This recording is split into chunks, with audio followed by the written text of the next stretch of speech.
Y ahora también hay como un siguiente novedad en tu proceso y es esta cuestión de, bueno, empiezas a explorar con las plantas, las medicinas. Entonces, bueno, explica este momento, este último momento, porque justo ahora vas a armar un tipo de taller con esta nueva cualidad, esta nueva modalidad. Así que... yo ya venía escuchando desde siempre del tema de las medicinas ancestrales, ayahuasca, bufo alvarius, pero nunca, siempre lo tuve ahí, ¿no? Hasta aparece Alejandro Arcos, amigo mendocino. Bueno, saludos. Está escuchando. Y me dice, che, vos tendrías que unir las medicinas con la vida. Y en ese momento me pareció, pero en ese momento como que no... Hasta que, bueno, apareció una propuesta más concreta, donde se realizaba en un lugar como que había una cierta contención en Uruguay, con médicos, con psicólogos, con integración psicoterapéutica, y me llamó más la atención ahí, ¿no? Vi que estaba bien armado ahí el tema. Así que nada, exploré eso porque me resonó, y bueno, para mí eso fue como terminar un cierre. Porque lo que a mí me aportó las medicinas realmente es una desidentificación, ¿no? O sea, realmente poder tener la vivencia de eso que en la lógica llamamos 7, ¿no? O sea que una cosa es tener como una referencia lógica, hacer un enlace lógico a tener la vivencia de 7, ¿no? Eso para mí... me deja adentro, es como una especie es como algo que se prendió, como una felicidad que está permanente. Pueden cambiar los estados de conciencia, o puede estar bien, mal, con más buen humor, con menos buen humor, pero en el fondo hay como algo que siempre está. Como que tocaste en la cualidad primaria, y es algo que tiende a emanar como una felicidad a lo que esté pasando. Vos puedes contar también, que viniste conmigo a Uruguay. Bueno, a mí me ayudó, o sea, yo notaba en un momento de que me estaba por diferentes lados, como que me estaba llamando a probar específicamente el bufo. El bufo, que es, para que la gente no creo que lo entienda, el bufo es un sapo al que se le segrega... El bufo es un sapo del desierto del Sonora, que tiene unas glándulas que se la ordeñan y eso se fuma. Entonces, esto es lo que... Bueno, entonces empecé a tener como diferentes personas en un momento hablándome de esto. Y empecé a darme cuenta de que esa experiencia iba a ser necesario en ese momento. Fue el año pasado, en octubre, por ahí. Notaba que esa experiencia me iba a aportar algo en mi proceso que iba a ser significativo, ¿no? Entonces, ahí vamos a Uruguay, y lo que a mí me dio es algo muy parecido a lo que a ti era, si bien estaba 7, a ver cómo explico esto, estaba 7 como el observador primario, hay otro nivel que ya no es como observador, sino es como ser. ¿Sí? Es como ser, nada, bueno, es muy difícil de explicar, pero que yo precisaba, igual que tú decías, la experiencia de eso. En ese momento, o sea, ahora mirándolo para atrás, que puedo ver un poquito qué fue el empuje, porque el empuje al principio fue un poco inconsciente, sabía que la panza me estaba llevando, pero ahora miro, era como quirúrgicamente en mi proceso, esa experiencia me iba a dar mucha claridad. Y luego, en mi propio proceso fue tenerlo y no volver a hacerlo. ¿Por qué? Me di cuenta de que siempre está eso de fondo, ese punto. Pero donde se madura y se expande la conciencia es en el diario, ¿no? O sea, esta cosa de... Bueno, ahí podrías hablar de esto, de qué te aporta qué te brinda estas plantas, y a la vez, ¿dónde ves tú que hay que como ver que hay un punto donde puede ser contraproducente, ¿no? en mí fue como muy obvio hacer la lectura, porque era como, bien, ya está confirmado de que hay este nivel, yo lo llamo el punto para lo que están en la lógica, está el eje Y, que es un desdoblamiento de 7, bueno, esto te lleva al punto si estás abierto, disponible y estás preparado. Pero veía que para poder madurar la conciencia no se hace con una experiencia primaria, sino el desdoblamiento para madurar la conciencia del vacío.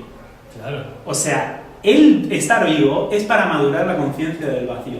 Y a mí lo que me pasó, en vez de querer volver, era un entendimiento de que no estamos castigados, de que esto no es una cagada, de todos estos símbolos muy profundos religiosos que tenemos de fondo, sí, de que hemos hecho algo mal y que esto es una cagada. Fue que esto es lo que permite que se evolucione la conciencia. Y es esto, o sea, así. Bien, bueno, entonces, para ti, todo este aporte, ¿cómo es las medicinas? ¿Cómo es que se conjuga con lo que ya venías haciendo? ¿Cómo se unen los dos? Lo que pasa es que yo fui al retiro y vi, o sea, en el nivel terapéutico, como una persona que venía con una depresión profunda, venía con pánico, venía con adicciones muy profundas, que desde la terapia de sistémica o de codificación, no hay con qué darle, o sea, es como llenar una roca, ¿no? Claro, no, aparte es como llenar un balde que estaba agujereado y claro, es como un gasto energético que no te lleva a ningún lado y pude ver como con estas plantas cómo esa persona inmediatamente se desidentificaba de ese personaje que estaba llevándolo a esa repetición permanente. Y a partir de ahí se puede hacer un trabajo terapéutico de una manera completamente diferente. O sea, entonces sirve muchísimo para descristalizar. Yo vi dos ejemplos que para mí eran, cuando fuimos al retiro, vi dos ejemplos que simbolizaban la posibilidad, el aporte de esto y dónde está el límite de estos usos, ¿no? Uno era un chico que tú me hablabas, que era un chico medio como encerrado en sí mismo, no podía hablar, medio como rozando el autismo, ¿no? Sí. O sea, un chico que tenía problemas sociales y que tras varias tomas, varios acompañamientos, era un chico que estaba mucho más abierto, o sea, algo se había descristalizado. Obviamente no había, o sea, le sirvió muchísimo. Y luego había otro chico que le había servido mucho, pero había hecho la traducción equivocada de pensar, o sea, que él decía, dame como las tomas más fuertes, ¿te acuerdas? Sí. Porque yo quiero tener la experiencia. Sí. Es decir, ya se había equivocado en la relación con la, que es que esto me dé la conciencia, ¿no? Claro. Y es que no va por ahí la cosa, es un recurso, para mí es quirúrgico, para mí es como, cuando lo veo para atrás, era como quirúrgico en un momento dado, ¡crack! Y ahí, las veces que una persona lo tiene que tomar, yo con uno me vino bien, y eso te tiene que dar una mirada diferente, esa experiencia te tiene que dar una mirada diferente para empezar a interpretar de otra manera lo que es tu vida cotidiana, ¿no? Pero esta persona había buscado la conciencia en la planta, ¿no? Sí. No, aunque eso es lo que se recalca en los retiros, se explica de que no es la planta, no es la planta, simplemente es como una herramienta para activar algo que está ahí. Un bisturí. Es un bisturí. Es un bisturí para cuando algo se hizo demasiado, hay que remover eso para... Y siempre dentro de un encuadre terapéutico, un encuadre terapéutico donde hay una contención y hay como un seguimiento donde vos le puedes dar una estructura para que esa persona pueda seguir con ese proceso de desmantelamiento de esas cristalizaciones en su día a día. Y yo lo que notaba, o sea, que lo que tú haces iba a enriquecer mucho lo que ellos hacían. Porque era como que el tipo de acompañamiento que tú haces es lo que realmente va a posibilitar sacar el mejor provecho de esas experiencias. ¿Cómo ves que las herramientas que tú has desarrollado en tu trabajo terapéutico, bueno, esto de la bio, de las constelaciones, de la lógica, ¿cómo ves que eso acompaña, enriquece y mejora esta experiencia que te dan las plantas? Lo que particularmente vi que hace en este caso la ayahuasca es como lo que nosotros hacemos cuando decís una derivación, que se suelta una neurología que estaba cristalizada y se arma una nueva neurología. Bueno, eso lo hace la planta de manera biológica. O sea, hay estudios científicos donde justamente va a donde está el trauma y desmantela esa parte y hace que eso lo veas de esa otra manera. O sea, vos terminás la experiencia y volviste a recrear la situación traumática, pero tenés otra perspectiva. Entonces, eso lo hace directamente, se hace como un bisturí, vas directo. Después, nosotros, el acompañamiento, se le puede a la persona aportar una lógica para que aprenda a ver todas las situaciones de su vida desde otra perspectiva. Eso yo creo que es fundamental en lo que yo vi, porque esto te da una experiencia. Sí. La experiencia en sí te abre, te cierra, lo que sea, pero sobre todo hay que acompañar cualquier experiencia con una lógica desde donde mirarlo. Y yo veía que lo que haces tú ayuda mucho a dar eso, porque de alguna manera una experiencia no te enseña nada. No es una experiencia. Lo que te enseña es cómo miras tú la experiencia. Entonces, me parece que eso es clave en cómo se va a acompañar, porque esto te va a detonar una experiencia. Entonces, tú lo que vas a hacer también es en esa descristalización, en ese bisturí, luego vas a enseñar a las personas cómo es que se calcificó eso. Claro, ¿no? ¿Cómo hiciste para armarte esa calcificación? Esa calcificación que tuvo que ser. Y cómo puedes naturalmente ir no necesitando llegar al bisturí. O sea, el objetivo es que se deje de... Claro, por supuesto. Eso, por supuesto. Y lo que acompañan ustedes es en esa lógica de contención del proceso, ¿no? Sí. Y veo que tiene... O sea, yo, en cuanto al mundo terapéutico, yo en su momento hice toqueteo, pero bueno, no lo vi mucho más. Y es que de lo que yo veo, lo que es vuestro aporte, es realmente las bases de un nuevo paradigma terapéutico. Yo creo que, o sea, está sentando unas bases de un nuevo paradigma desde donde abordar la relación con el paciente. Que no lo he visto en otro, o sea, a ese nivel de madurez o ese nivel de posibilidad nueva, ¿no? Que se haga. A ver, ¿alguna pregunta? ¿Hay alguien por acá que dijo? Interesante. Integración pura. Aprendí con Camino al Cielo a no mejorar la identidad, sino a desmantelarla. A la vez, vamos a tomar eso. No se mejora. Saludos a Patricia. Saludos a Patricia, Escoriza. O sea, la identidad solo se desmantela. No se mejora. ¿No? Pregunta.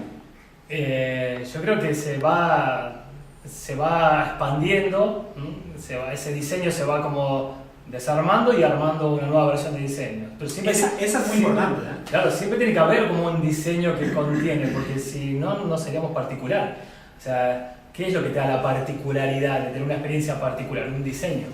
O sea, no es que el diseño está mal, ¿no? Sino que se tiene que ir actualizando y funcionalizando y expandiendo. Y eso es algo que quizá la gnosis no lo veía. La gnosis era el propósito de desmantelar la identidad. La eliminación total. Pero no tenía el concepto de que lo desmantelo porque hay una posibilidad de rearmarlo con una mayor funcionalidad. Completamente. Y eso como que te despresuriza, porque no hay algo que esté mal, a la cual vos tenés que luchar contra algo. Porque te pones a luchar y ya empieza el esfuerzo, el sacrificio, la culpa, y bueno, todo ese proceso que ya lo conocemos de memoria. En vez si vos sabés que cuando estás frente a una situación conflictiva, simplemente estás con ya habilitada una posibilidad de expansión, vivís completamente diferente ese conflicto.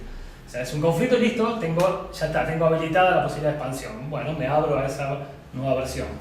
Dejo que el conflicto me desarme una identidad para rearmarme otra, ¿no? O sea, porque también está esta cuestión en la espiritualidad del desarme del ego famoso, ¿no? Como si el ego fuese un problema que tiene que desaparecer. Y eso ha generado esa interpretación a medias. Lo que pasa es que lo que no se dan cuenta es que inmediatamente surge el ego que va a eliminar al otro ego. Sí. Eso es lo que, y ese es el que empieza a luchar y ahí es donde se empieza ese conflicto. Porque esa idea de desmantelar el ego, ¿de dónde surgió? De un ego, o de un yo, ponele, ¿no? O de identidad.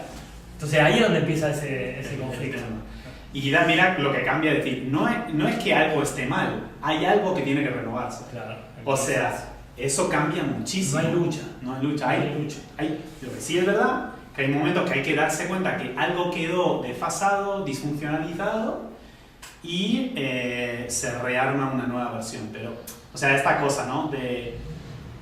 El propósito es desarmar el diseño, y si te quedas solamente con esa ecuación, lo que empieza a pasar, y quizás algunos de los que nos están escuchando lo han vivido, es una cosa de como un sinsentido a la vez, ¿no? Entonces algo te está diciendo que tampoco sirve esa cosa, ¿no? A ver, así bien abajo.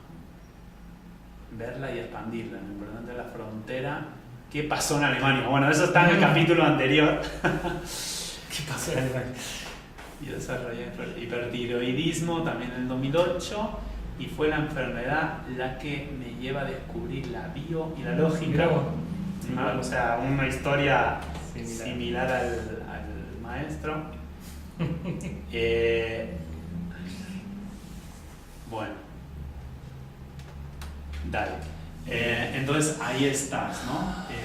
Ahora mismo Camino al Cero, tus proyectos personales de Camino al Cero, ¿dónde estáis y ven a dónde vas, digamos? Justamente esta semana nos estuvimos reuniendo vía Skype con Emanuel y con Valeria para redefinir propósito, redefinir visión y redefinir misión. O sea, hacer 49 de nuevo. Sí. Quemar todo y rearmarlo, ¿no? Sí, estamos justamente en eso. Mira, en una primera medida, como que teníamos un poco de fobia a ese cuarto plano, dijimos, no, bueno, cada uno en la autorreferencia vaya desarrollando como pueda esta información, que hicimos salirnos de ese cuarto plano y nos dimos cuenta que a veces es peor el remedio que la enfermedad. Entonces, no, un diseño, un cuarto plano tiene que haber, pero funcional. Claro. Editable permanentemente, pero tiene que haber un diseño que oriente y que sea funcional y que se vaya actualizando. Claro. Pero no sin diseño, sin intermediario, porque no queríamos ser los intermediarios. Yo soy el que conozco y vos sos el que no sabés, y queríamos salir de eso. Es verdad que no hay una autoridad, o sea, en el sentido de, a ver, como yo lo llamo una jerarquía de dominación, ¿sí? Pero sí hay jerarquías de comunicación. Significa que hay veces que hay alguien que sabe y alguien que no sabe. Y el que no sabe debe escuchar al que sabe. O sea, pero ¿por qué nos cuesta eso? Porque tenemos un problema con las jerarquías. ¿Ya? Entonces, vamos con el tema de Gamal. Gamal es un cocinero, es un tipo que se ha hecho seguramente 18.000 asados, ¿sí? Y es como si me pongo, soy autorreferente, y me hago yo el asado y tengo un tipo que me puede dar un montón de consejos que me va a servir un montón para enriquecer lo que estoy haciendo, ¿no? Claro. O sea, a veces sí hay una autoridad. Sí. El tema nunca es dónde, sino desde dónde. ¿Qué cosa, sino desde dónde lo haces? Claro. Siempre va a estar ahí el secretito, desde dónde. Por eso igual la resignificación de la bio, que a nosotros nos interesa aportar, es que hasta ahora era, yo tengo esta situación que la veo conflictiva porque no está sucediendo como a mí me gustaría. O sea, eso no coincide con lo que a mí me gustaría. Yo tengo un ideal de cómo deberían ser las cosas, esto es lo que tengo, a ver en qué pasó en el árbol que tengo que cortar para tener lo que yo quiero. Esa es la decodificación que nosotros dijimos, o sea, esto es muy limitado, ¿no? Claro. O sea, es como la célula diciendo a mi cuerpo lo que quiere. Claro. En vez de que mi cuerpo le diga a la célula, oye, che, es que tú sirves para esto. Claro. Entonces, dijo, si hay un ideal que no coincide con la realidad, me parece que el que está desubicado es el ideal. Tenemos que haber recursos de cómo desmantelar este ideal y funcionalizarlo, ¿eh? Y eso, entonces nosotros estamos desarrollando estrategias o herramientas, en realidad, para desmantelar y funcionalizar ese ideal que tenemos que no coincide con lo real, ¿no? Con lo real. Y que quizás se establezca una comunicación donde el ideal es una orientación, pero no es una fijación. Una ¿no? fijación. Entonces la realidad nos permite ver dónde ese ideal va bien, en el sentido de ideal como idea, ¿no? Sí. Y dónde esa idea no está cuadrando, ¿no? Es como la fantasía que decías vos, que es como un desdoblamiento. La fantasía te permite llegar hasta después conectar con lo real, ¿no? Claro, eso, o sea, sí, es que es necesario ese ideal proyectado, pero aquí es lo que estamos aprendiendo, de que muchas veces está equivocado el ideal. Y lo que queremos es modificar y forzar la realidad, aunque la realidad nos está diciendo por todos lados. Y la biología busca adaptarse, y eso le llamamos enfermedad. Si yo tengo una idea, no coincide con mi realidad, y como es tan fuerte esto, mi biología se adapta para poder... Y bueno, y ahí a veces se complica. Claro. Y que tampoco es esto de... O sea, mi ideal no sirve, entonces me someto a la realidad. ¿Por qué no? Porque es una comunicación. Ya. O sea, lo que se está dando es una comunicación entre la parte y el todo. Y el todo, o sea, la parte importa su comunicación. Entonces, por eso no es... O sea, por eso justamente tú tienes que pasar por un límite para comunicar dónde estás, ¿no? Y eso te lo puede abrir. Entonces, el factor de que hay una comunicación, no hay un Dios castigando, hay un Dios diciendo, o hay una conciencia de la estructura del espacio-tiempo diciendo, ¿dónde cojones estás? O sea, ¿dónde estás? Para poder ubicarte, escanearte, y en ese escaneo, bien, te puedo decir dónde va errada esa proyección y dónde puede reorientarse. Inclusive esa idea de que soy creador de mi realidad y soy creador de mi realidad y no se está teniendo la perspectiva de la realidad. Claro. O sea, solamente estoy viendo mi perspectiva. Y la realidad, ¿qué es lo que está intentando crear en mí? Entonces, empezar a ver también que la realidad también te está creando a vos. Y ahí empezar a hacer ese diálogo. Y que sí, o sea, esto de lo que a mí me gusta, mi ideal, sigue importando, pero tiene que estar charlando con lo que le importa a la realidad. Entonces, la realidad escanea tu ideal, lo renueva, lo amplía y se establece un equilibrio. Yo creo que ahí viene el equilibrio. Cuando te das cuenta de que no es yo o la realidad, sino es un diálogo. Es un diálogo entre los dos. Bueno, ¿qué te voy a decir, macho? Muchas gracias, tío. ¿Y qué se siente estar en una línea del tiempo? Porque te hemos puesto una línea del tiempo, ¿viste? Sí. La primera vez que hago una biografía así. Y que la primera del vídeo que viste mío, creo que era esto de redefinir en vez de resentir o algo así, ¿no? Sí, la verdad sí. O sea, que muchas veces el otro es el que nos puede brindar la visión que no tenemos de nosotros mismos, ¿no? Ahí la realidad, el contexto de la realidad nos ayuda. Así que nada. Vanessa, besos, Bogio. Nada, muchas gracias. Vamos a un asadito, voy a hacerlo yo, os lo prometo. Voy a mandar fotos por el Facebook. Sigue el backstage del asado. El backstage del asado. Que según él es como ya confirmación de que bajé al plano, ya. Porque, no sé, vos me hiciste contar a mí esa experiencia de la casa rodante. Ahora yo voy a contar una experiencia. Cuando yo lo llevo por primera vez a Buenos Aires estaba en mi casa parando y yo me pongo a hacer una pizza. Y acá el Aspi amigo. Y hablando del universo. Hablando del universo, él me estaba bajando la estructura debajo del espacio-tiempo. Y de repente me dice, lleva harina la pizza. Y ahí fue un videoshock. Le dije, ¿qué ingredientes lleva la pizza? ¿No? O sea. De ahí hasta acá tengo que reconocer que ha bajado impresionante. Ahí existe la partícula, ¿no? Existe la partícula. Bueno, muchas gracias. Gracias a Nancy ahí atrás. Y nada, gracias a todos. Mira, para el próximo programa vamos a estar entrevistando a una bioconstructora. Ahí que estaba el muchacho hablando de permacultura y esas cosas. Vamos a charlar con una persona que sabe mucho con el tema de bioconstrucción. Y ya, bueno, os iré adelantando las fechas y todo eso. Así que nada, gente. Besos. Chao, chao. Nos vemos.